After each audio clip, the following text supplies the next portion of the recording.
Welcome to a Modern Daily. Here I'm running the Goblins list that I posted. My list is slightly different in the sideboard, and I added the fetch lands. I won the die roll, so I will play first. This hand is definitely very keepable. It's a very strong hand. So we'll see what my opponent is playing. Here it's just very good because I have both colors of mana, and I have 1, 2, and I have a 1, a 2, and a 3. I'll play the fetch land first just to filter out some lands, hopefully not draw a little less. And there's no need to grab a blood crypt, so I will just grab a normal mountain.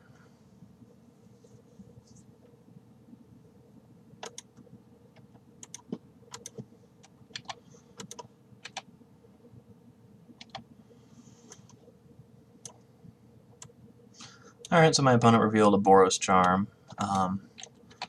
I'm not sure what kind of deck he's playing.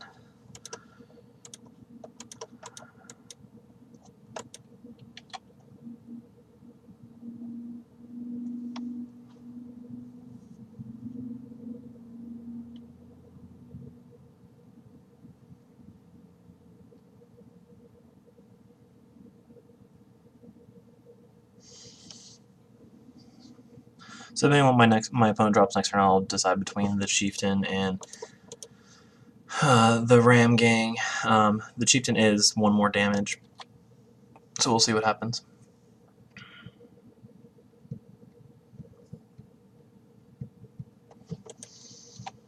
Here my opponent would most likely is planning to pop his Scalding Tarn, or pop his Ghost Quarters, kill this to get 2 lands, and then make that a 4/5.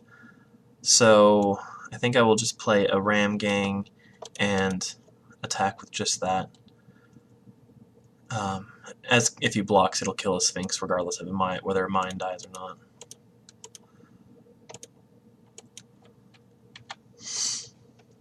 Whereas if he does that, he can kill either one of my other 2 creatures.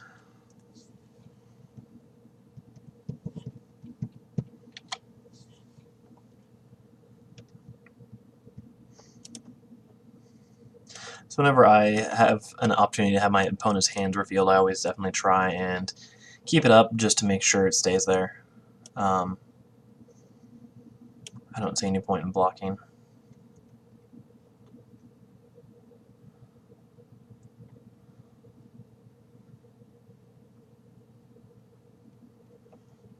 Because I don't think he can get it all the way up to an 8. He might be able to, and I just realized that that's a mistake, because now we can Boros Charm it for the kill.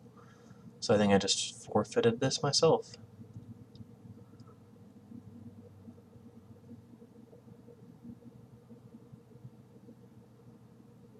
Yeah, that was a mistake on my part. I didn't do the math to realize that he could kill me. So I definitely should have blocked there. So the difference I had changed to the sideboard is I added in 4 Smash Smithereens as well as 4 Pillar of Flames. Mainly for the Birthing Pod decks, this gets rid of, the Pillar of Flame gets rid of Kitchen Finks, and that obviously just kills an artifact. Against his deck, from what I could tell, it's just a rush deck. So I think I want to put in some more removal. So I'll pull out the pillars and take out the Ram Gangs, I think.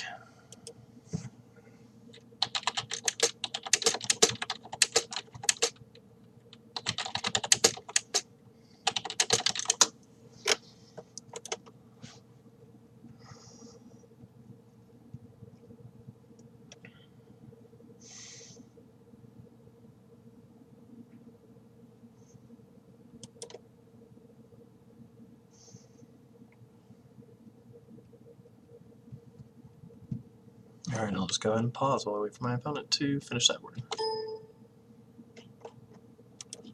Alright, we're back for game 2, and so I will play first, obviously. This hand is pretty terrible. 5 lands, not something you want to see in a deck like this. This is definitely a keepable hand. It's not the best, but much better than the previous one.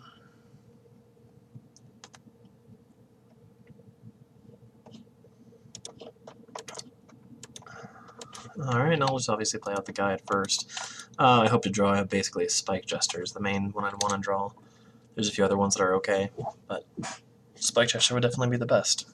If I actually went 2 Spike Jesters in a row, I'd be able to get a turn 3 kill.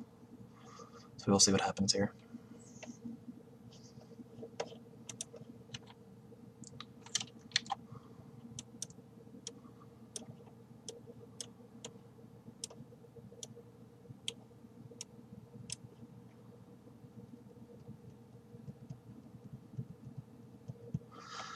My opponent here is probably trying to know what he wants to play. If he doesn't play a 1-drop, he's going to have to discard. At least I assume that's what's taking so long here. We know he has at least probably 2 lands in his hand.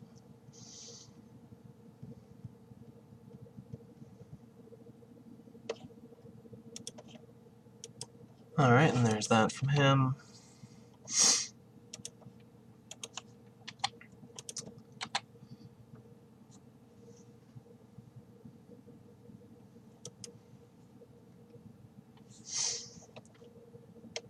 Depending on what he plays, it's possible I may want to kill one of his lynxes.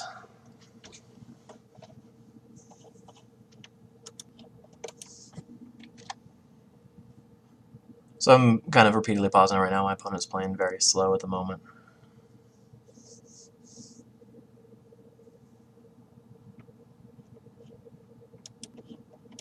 So he did play another mountain, which makes me worry that he has the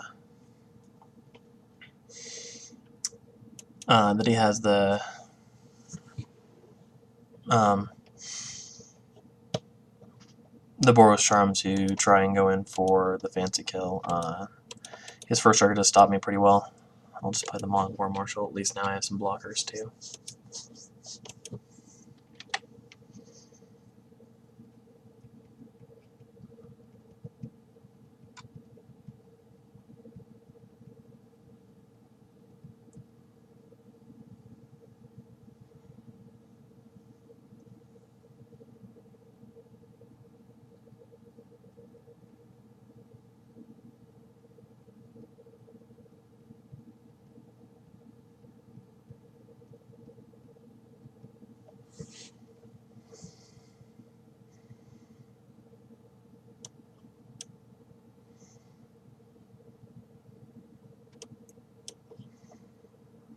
I could double block, but like I said, I'm assuming he has a Boros Charm in his hand, so it's more than likely that he'll just be able to give a double strike or kill it.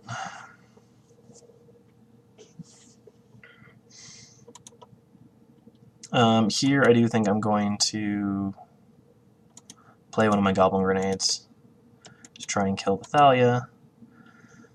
We'll see if he has the Boros Charm to make it indestructible.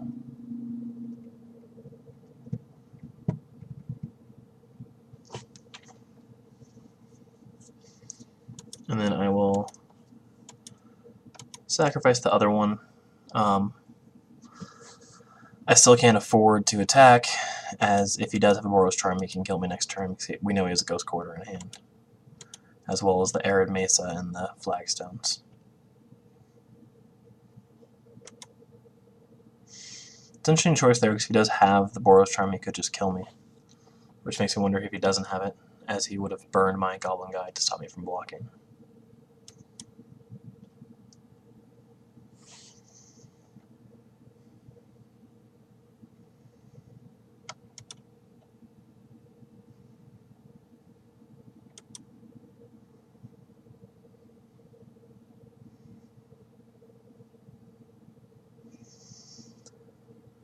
If he does have it, I mean, he has pretty much a perfect hand, so there's not much I can do about it at this point.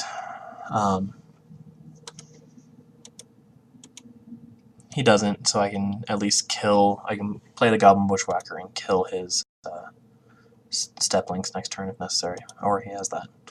Alright, well, that was round 1. It seems like my opponent drew very well for his deck, so we'll see you in round 2.